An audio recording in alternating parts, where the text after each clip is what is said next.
ഓം നമോ ഭഗവതേ സായിശ്വരായ. ശ്രീ സത്യസായി ഭാഗവതം സത്യോപനിഷത്ത് 6. സത്വ രജ തമോ ഗുണങ്ങളുടെ പ്രവർത്തനം എങ്ങനെ? ശാന്തിയോടെ ജീവിക്കാനുള്ള ഉപായം എന്ത്? പ്രപഞ്ചം പ്രവർത്തിക്കുന്നത് ഈ 3 ഗുണങ്ങളിലാണ്. താമസ, രാജസ, സാത്വിക ഗുണങ്ങളിൽ. ഫാനിന്റെ ബ്ലേഡ് പോലെ ഓരോ വ്യക്തിയിലും ഈ ഗുണങ്ങൾ പ്രവർത്തിക്കുന്നു. പക്ഷേ ഒരു വ്യക്തിയിൽ ഈ ത്രിഗുണങ്ങളിൽ ഏത് മുന്നിട്ട് നിൽക്കുന്നു എന്നതാണ് അയാളുടെ പ്രകൃതത്തെ, വ്യക്തിത്വത്തെ അല്ല, വിധിയെ തന്നെ നിർണയിക്കുന്നത്. രജ തമോ ഗുണങ്ങളെക്കാൾ സാത്വിക ഗുണം മുന്നിട്ട് നിൽക്കുന്നയാൾ ഭക്തനായിരിക്കും. രജോ ഗുണം മുന്നിട്ട് നിൽക്കുന്നയാൾ വികാരജീവിയും വികാര വിക്ഷോഭങ്ങൾ ഉള്ളവനും പ്രവർത്തന നിരതനുമായിരിക്കും. തമോ ഗുണം കൂടുതലുള്ളയാൾ മടിയനും അലസനും കർമ്മ വിമുഖനുമാണ്. എല്ലാവരിലും ഈ ത്രിഗുണങ്ങൾ ഉണ്ട്. ഉദാഹരണം മിഴികൾ. അതിൽ 3 നിറങ്ങൾ കാണാം: വെളുപ്പ്, കറുപ്പ്, ചുവപ്പ്. ത്രിഗുണങ്ങളെ ഇത് പ്രതിനിധീകരിക്കുന്നു. സൂര്യോദയം ശ്രദ്ധിക്കൂ, അവിടെയും ഈ 3 നിറങ്ങൾ കാണാം. അതും ത്രിഗുണങ്ങളെ സൂചിപ്പിക്കുന്നു. പക്ഷേ ഈ ഗുണങ്ങൾക്കൊന്നും സ്വതന്ത്രമായ നിലനിൽപ്പില്ല. ഈശ്വരീയതയാണ് ഇവയെ പ്രവർത്തന നിരതമാക്കുന്നത്. പക്ഷേ ഇവയൊന്നും ഈശ്വരനിൽ ഇല്ല, കാരണം ഈശ്വരൻ ഗുണാതീതനാണ്. ത്രിഗുണങ്ങൾ മാറ്റത്തിന് വിധേയമാണ്. ഉദാഹരണത്തിന് കർമ്മത്തിലൂടെ നിങ്ങൾക്ക് തമോ ഗുണത്തെ മറികടക്കാം. കർമ്മം തമോ ഗുണത്തെ രജോ ഗുണമാക്കി മാറ്റുന്നു. രജോ ഗുണ പ്രകൃതം ദ്വന്ദ്മാണ്. അത് നിങ്ങൾക്ക് വിജയമോ പരാജയമോ ലാഭനഷ്ടമോ നിന്ദാസ്തുതിയോ നൽകിയേക്കാം. കർമ്മഫലമെല്ലാം ഈശ്വരന് സമർപ്പിക്കുന്നതിലൂടെ, എല്ലാവരിലുമുള്ള ഈശ്വരനെ സേവിക്കുന്നതിലൂടെ, അന്തര്യാമിയായ ദിവ്യതയെ തിരിച്ചറിയുന്നതിലൂടെ ഒരുവന് അനുഭവജ്ഞാനം പരിപോഷിപ്പിക്കാം.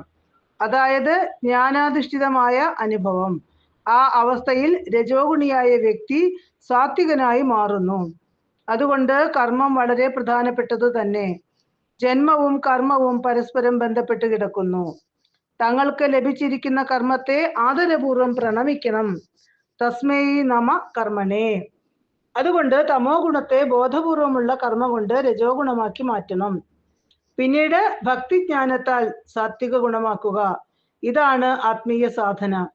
ആത്മവിചാരത്തിലൂടെ നിങ്ങളുടെ പ്രകൃതത്തെ മാറ്റാനും മെച്ചപ്പെടുത്താനും കഴിയും. അധമമായ ഭാവങ്ങൾ, അതായത് മനഃചാഞ്ചല്യം, അമിതമായ ഉറക്കം, അമിത ഭോജനം എന്നിവ ഉണ്ടെങ്കിൽ ഉടൻ തന്നെ കുറഞ്ഞത് 10 പ്രാവശ്യം സ്വയം പറയുക, ഞാൻ മനുഷ്യനാണ്, മൃഗമല്ല. അപ്പോൾ നിങ്ങൾക്ക് അവയെ മറികടക്കാൻ കഴിയും. കർമ്മങ്ങൾ ആത്മാർത്ഥതയോടെ ചെയ്യുക. പ്രകടനപരത വേണ്ട. നിങ്ങൾ ചെയ്യുന്നത് എല്ലാം മറ്റുള്ളവർ അറിയുന്നുണ്ടാകില്ല, പക്ഷെ തീർച്ചയായും ഈശ്വരൻ അതെല്ലാം ശ്രദ്ധിക്കുന്നുണ്ട്. അതിനാൽ പ്രേമപൂർവം സ്വന്തം കർമ്മങ്ങൾ ചെയ്യൂ.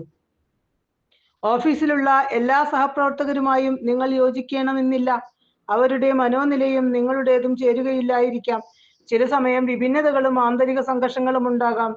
അതുകൊണ്ട് അധികം പേരുമായി കൂടുതൽ ബന്ധം ഉണ്ടാക്കാതിരിക്കുക. ഇന്ന് യഥാർത്ഥത്തിലുള്ള സാമൂഹിക സേവനം ഇല്ല. ഒന്നുകിൽ സ്ലോ സർവീസ് അല്ലെങ്കിൽ ഷോ സർവീസ്.